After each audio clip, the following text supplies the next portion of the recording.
أعوذ بالله من الشيطان الرجيم. وهو الذي كف أيديهم عنكم وأيديكم عنهم ببطن مكة من بعد أن أظفركم عليهم وكان الله بما تعملون بصيرا. هم الذين كفروا وصدوكم عن المسجد الحرام والهدي معكوفا أن يبلغ محله ولولا رجال مؤمنون ونساء مؤمنات لم تعلموهم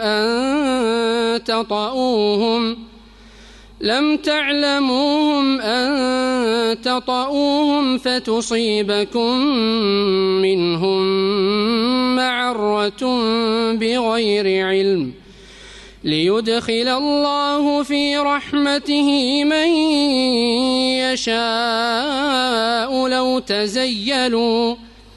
لو تزيلوا لعذبنا الذين كفروا منهم عذابا أليما. إذ جعل الذين كفروا في قلوبهم الحمية حمية الجاهلية فأنزل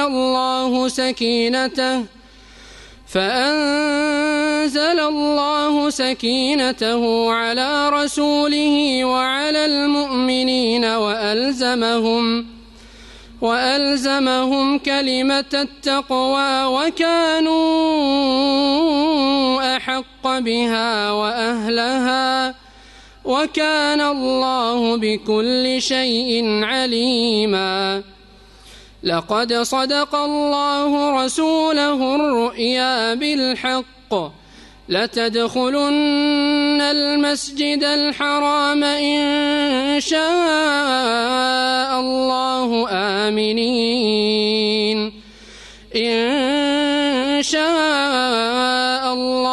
آمنين محلقين رؤوسكم ومقصرين لا تخافون فعلم ما لم تعلموا فجعل من دون ذلك فتحا قريبا.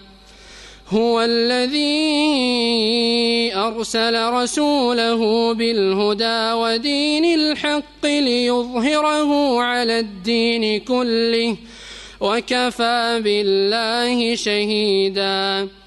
محمد رسول الله والذين معه أشداء على الكفار رحماء بينهم تراهم ركعا سجدا يبتغون فضلا من الله ورضوانا سيماهم في وجوههم من أثر السجود ذلك مثلهم في التوراة ومثلهم في الإنجيل كزرع أخرج شطأه فآزره فاستغلظ فاستوى على سوقه يعجب الزراع ليغيظ بهم الكفار. وعد الله الذين آمنوا وعملوا الصالحات منهم